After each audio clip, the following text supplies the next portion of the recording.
Well, hello everyone. We have had quite a grouping of amazing panels, but for me personally, I'm so excited to welcome two of my very dear friends here for a discussion about archaeology and diplomacy. We have the world-renowned archaeologist and Egyptologist, Dr. Zahi Hawass, and our very distinguished ambassador from Egypt. And if any of you have ever seen a National Geographic special on Egypt, you will have seen Dr. Hawass. In fact, if you've seen Netflix, Amazon, Disney, or any other about Egypt, you will have seen Dr. Hawass. Any discovery in the past 30 years, you would have seen Zahi Hawass. And really, Egypt's history and its culture, which has been so inspirational to many civilizations, really forms the basis of its role in the world, its tourism, its diplomacy, and others. And so before I start, I'm just going to say a few words from one of our distinguished supporters who couldn't be here today, Shafiq Gaber, who I know is very well known to both of you, but he wanted to send his congratulations on your recognition by Meridian, your exceptional and amazing career in the fields of Egyptology, archaeology, antiquities, and cultural diplomacy have left its mark globally, where you've built bridges of knowledge and learning. And so on that note, we're going to start with the ambassador to pick up on this idea of how has Egypt's culture really helped define its position in the world, and how does that play in your world of diplomacy? Well, thank you, Deborah. It's a real honor to be with you here at the Meridian. It's also a distinct pleasure to be, sharing the talk with Dr. Hawass. He's the leading, not only Egyptian archaeologist, but I think the leading Egyptian figure, who's the true ambassador of Egypt when it comes to culture, but not only culture, when it comes to civilization. Because, the civilization of Egypt encompasses so many elements, including, of course, our cultural heritage. Egypt has always been known to be the cradle of civilizations, and this is what makes us all proud in Egypt, and this is what also facilitates the art of our diplomacy. Diplomacy and our cultural heritage, they go hand in hand. Cultural diplomacy is part and parcel of our diplomacy in general. Both of them share, when you draw the Venn diagram, the intersection of both of them is basically the bridge that they create between peoples, between cultures, between civilizations. It is the Egypt at the crossroads, has always been. Only look at the geographic location of Egypt and you'll get a sense of what we mean by being at the crossroads, not only civilizations, but of course the movement of peoples, the movement of cultures and arts. And this has always been what Egypt is, has always, I wouldn't say been bragging about, because Egypt is studied in schools because of a reason, and which makes our role as diplomats much easier as well, as we project between our people in Egypt and peoples around the globe, including, of course, here in the United States. What makes us very much at ease is the foundation that is always there with your interlocutors.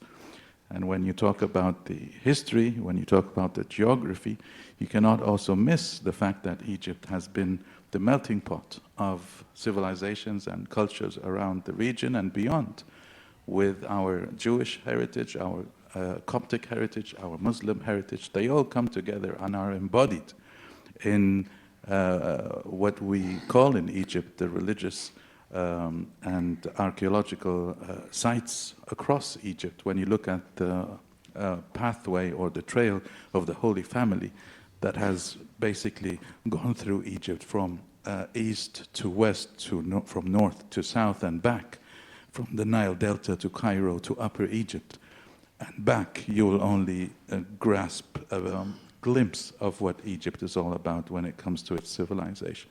So our diplomacy is boosted by the fact that the past reflects in the present, and the present is anchored in the past. And this is probably the domain of Dr. Hawass to maybe expand much more on.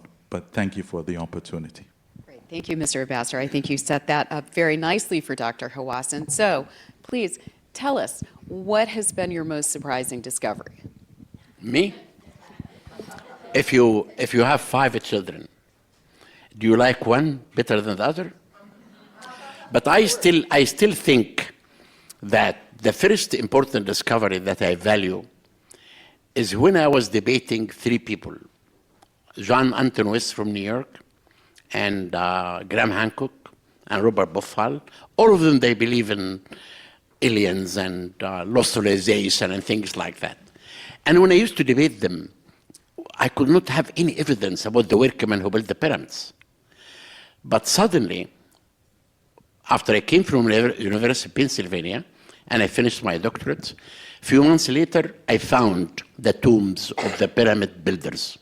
And that was a very important discovery, because it proves, number one, that the pyramid was a national project of the whole nation. And also, it proves that the builders of the pyramids were Egyptians, based on the names that we found, and they were not slaves. Because if they were slaves, they will never be buried in the center of the pyramid. But the discovery that I value today is the discovery of the lost golden city that I found west of Luxor. And that discovery, it's chosen in 2023 as the most important discovery in the world. Because first time you discover a big, large city about the artisans who made this civilization. Now, I think that's really exciting. And you've talked a lot about that in trying to determine the history around the pyramids and their growth, and also looking back at the history of archaeology in Egypt. And that often has been a very international, right, endeavor. It wasn't until recent years that Egyptians were actually allowed to study archaeology. And so you were sort of the cutting edge of that and those discoveries, but you also have been very focused on some of those antiquities that were taken in the past.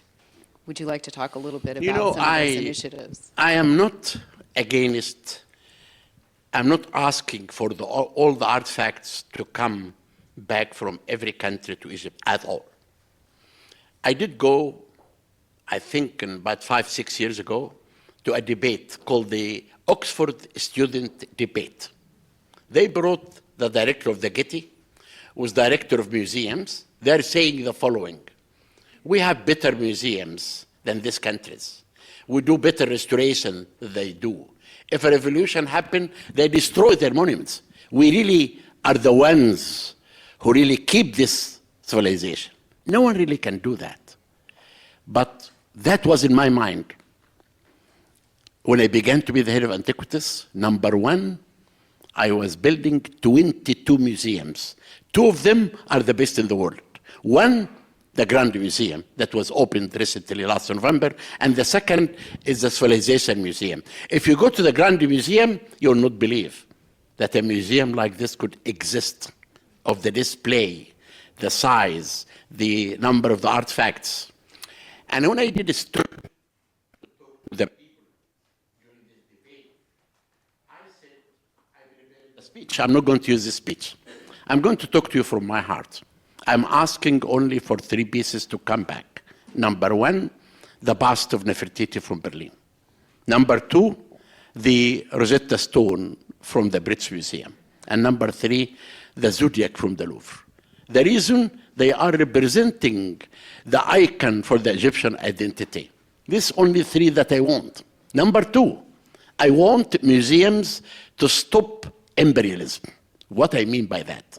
I mean that our monuments were taken by force in the last century by the British and the French during the imperialism. And now museums are still buying stolen artifacts. And this is bad. The Met was involved in something recently. The Louvre, there is a case buying stolen artifacts. When you buy a stolen artifact as a museum, you encourage thieves to go and enter magazines to steal antiquities and destroy tombs. And I really asked that museums should stop this. This is what I need. Now what I did, I returned it back in my career as head of Antiquities, as a minister, 6,000 artifacts. And I want to tell you one thing. Who really helped me more was Homeland Security in America. They brought and they helped me in returning. Even they caught an officer, an American officer. He went to Egypt and bought stolen artifacts, and they caught him in Dallas selling the artifacts. They did a lot. I went even to about 5 stores in New York City contain artifacts that they caught for every country. Then, actually, yes, thank you. Then the 6,000 artifacts that I really brought back, and before I left my job as a minister, I was the head of Antiquities. In January 2nd, I wrote a letter to Berlin that we need the bust of Nefertiti because it was stolen from Egypt in a bad way. The story is very sad to know how someone working in your country and he will cheat and take one artifact out of the country without the knowledge of anyone. And I wrote a letter to Berlin after I took the permission from the Prime Minister to ask for Nefertiti to come back. They wrote back on the 28th of January that they need this letter to be signed by the Minister of Culture. I became a minister on that day. But we had a very bad so-called revolution. I could not think about returning Nefertiti. I could think about defending myself in front of some bad people. Then really, when I left my job, I thought it's time for me to continue what I do. Then I made a petition in the internet to return Rosetta Stone and the bust and the Zodiac. And this signed by more than 500,000 now. And the second petition, when I founded the Zahi Hawass Foundation for Antiquities and Heritage, I asked for the return of the bust of Nefertiti. And we are waiting until we can reach 1 million in each petition. I do have a lawyer from New York, one from Paris, and one from Egypt. I'm not going to take them to court, because taking them to court is a lot of money you have to spend. But I'm going to make their life miserable. So I'm glad, Dr. Hawass, you raised this issue of the illicit trade in antiquities, because we have some of our State Department colleagues here, and I'm not sure how many people know, but there are agreements between the United States and Egypt on cultural property, and Egypt was the first in the Middle East to actually sign one of these. It was started when you were the minister. It's something we had the privilege of working on together. But I just want to turn to the ambassador, because these are ones that have been renewed, and Egypt really then took the lead in the region of negotiating these agreements with other countries. And have you seen the benefits in talking about diplomacy? This really is a very prime example of cultural diplomacy, of working with the United States government, with Homeland Security and the FBI and others on these issues, who really do a superb job on cultural property. Could you talk a little bit, Ambassador, about the benefits of these types of relationships? Well, thank you, Deborah. I think one of our leading agreements is with the United States, and that agreement is basically one that we've emulated across with other of our partners across the globe. It is one that allows both the United States and Egypt benefit from the fact of not having artifacts or any kind of historic significance piece that has been stolen out, that has been basically touring, or that has been displayed without it being authenticated in terms of its legal departure from Egypt. Most of them are not. The cooperation that we have seen with Homeland Security, as Dr. Hawass has just mentioned, is exemplary. One that has returned back to Egypt many pieces. I don't have a number to put on them because they are in abundance. Pieces that have left Egypt illegally and either stolen or by any other method. So this is a document that is basically being also emulated by other countries, not just Egypt and the rest of its partners. One thing that, as you all know, Herodotus has simply described Egypt as the gift of the Nile, and let me just say that Egypt has been the gift of the Nile, but has also been faithful by it giving back gifts not only to Egypt itself, but to the whole world. And the latest is what Dr. Hawass has referred to, which is the GEM, the Grand Egyptian Museum, that I invite all of you, if you've not already been there, to go and see, because it's the largest museum devoted to one civilization globally, one that has over 100,000 pieces of artifacts, one that is basically not a museum, but an institution. An institution meaning it is a place of learning, it is a place of observing, it is a place of conserving, and is a place of preserving. And I think also Dr. Hawass here is better poised because he had the idea way back of having the museum erected in Egypt, and it is simply the pride of Egypt today. And when we say giving back, it is Egypt that is giving back to humanity and to the whole world the largest museum ever devoted to its civilization. Thank you. Great. So, Dr. Hawass, as you look ahead, what are some of the exciting things that maybe are not public yet about some of the discoveries that you have? What can we look forward to hearing because about? I'm coming to, maybe it could be my last lecture tour. I was telling the ambassador and Deborah that from April 4th, I will do 60 lectures in 60 cities in America and 5 in Canada. And I will go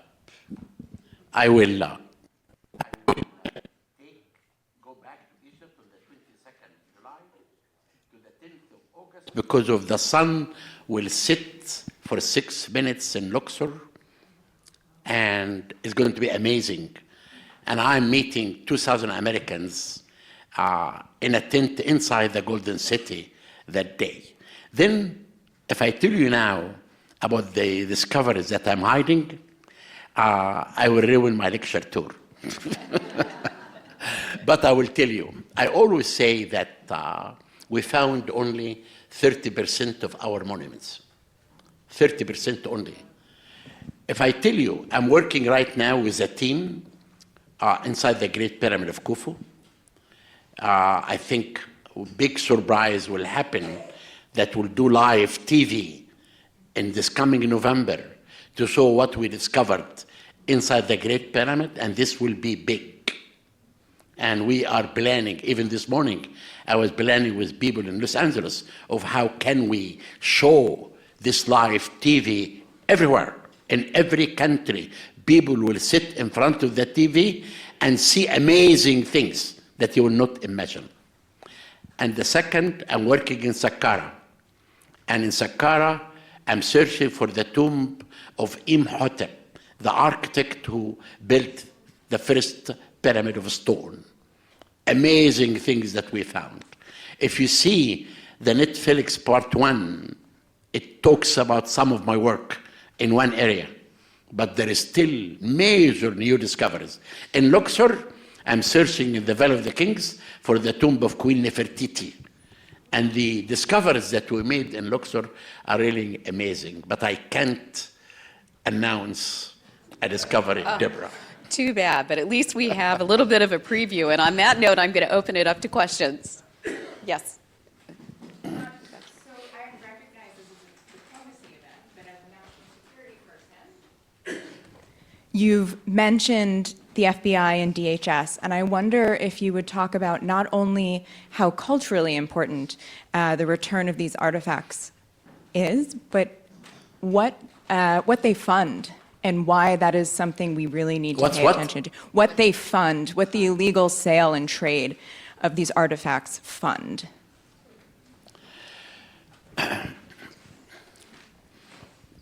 I can talk about one of the cases because we were involved in it. Okay. If it's okay. I think you were referring to the gold sarcophagus. There was a gold sarcophagus that was looted By the National after the Geographic. 11 in 2011. Now, different from the National Geographic one, and it was smuggled out, and it was restored by a French-German dealership, and it was sold to the Met. And during the Met Ball, Kim Kardashian came and posed next to it in her gold outfit, posted on Instagram. The picture went viral. The looter happened to see it, and he called the authorities because he felt his cut wasn't big enough. The Met District Attorney Art Crime Office went to the Met and looked at the provenance and the year of the Arab Republic of Egypt on the stamp was a year before it actually was created. So if they had Googled, they would have known the year was incorrect. And so we kind of joked that Kim Kardashian brought down this whole network because the French-German dealers were looted. They were linked to ISIS and other terrorist organizations where they were sourcing a lot of these goods. They were providing them to the former head of the Louvre, who'd set up an office, and he has now been indicted. His colleague was arrested, and they were supplying to the Louvre Abu Dhabi. So it was quite a network. You know, the best story that I will tell you now that really touches my heart about returning stolen artifacts, it happened something called the Great Theft of Egypt Antiquities. There was an American from New York involved, and English and Egyptian. And the story happened when someone had a papyri in England, and he went to the British Museum to translate this papyri. And he found out this guy, he found the archaeologist in the British Museum is the one who discovered this papyri. Then they informed the police and began the investigation about the Egyptians and about the English and the American. I was the director of the parents and came to my office a young lady from New York. She was the DA. She really came because she wanted the truth. She wanted to find out what these Americans did, and he was involved. We have a curse. Whatever I go, there is a curse. The curse of the pharaohs is really after me everywhere. And then I really found out that this lady came from New York just to find the truth. She really wanted to protect the Egyptian monuments. And this really, I can see in the hearts of many friends like Deborah. Deborah did lots of important work. And she's cooperating with us for a long time. And she's really also one of the people who really working for the truth. But we really need museums, as I said, to stop buying stolen artifacts. The Metropolitan Museum has to understand that buying stolen artifacts is bad. They say if we don't buy these artifacts, it will go to the house of an Arab prince and no one will see it. That's not a good idea. I don't really believe in this. I really believe that museums should have ethics to tell the story. Like we have this mosque in St. Louis Museum. The mosque was stolen from Cairo Museum. And I tried to present to the director. He never accepted that until FBI were able to take him to court, take an American director of a museum to court, and they won the case. But things happened after that. They were not able to bring this. We have many stories about returning the stolen. I wrote the book called Zahi Hawass, My Life. It's coming next month. In this book, I wrote a chapter called Fighting for the Truth. In this chapter, I'm explaining everything that happened during returning stolen artifacts. Great. Other questions? Oh, Joan? Mr. Masker, could you tell us, you mentioned the wonderful gem that is now open. Can you tell us the impact that that has had?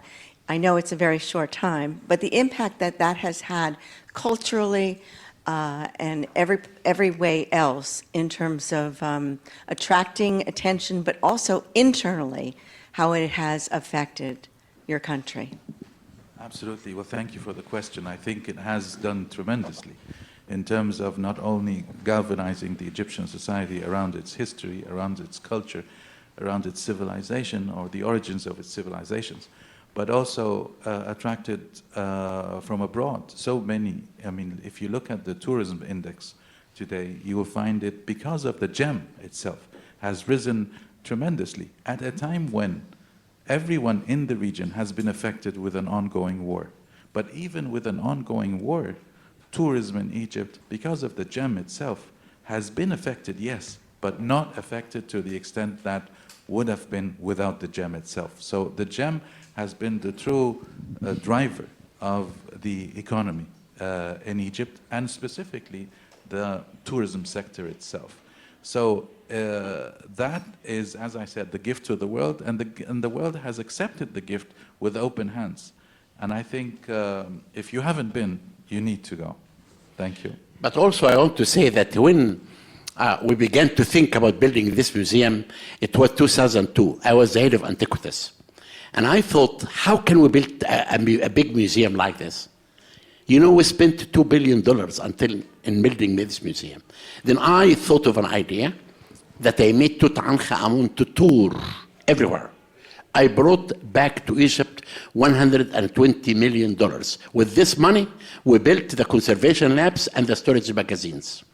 Now, the best thing that made me happy about this museum when we decided to build it, you know, there was a boat museum south of the Great Pyramid.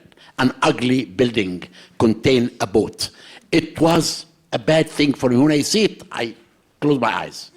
Then when we started thinking about building this museum, I thought this is a good idea to build another museum next door to the Grand Museum and move these boats. And we moved it.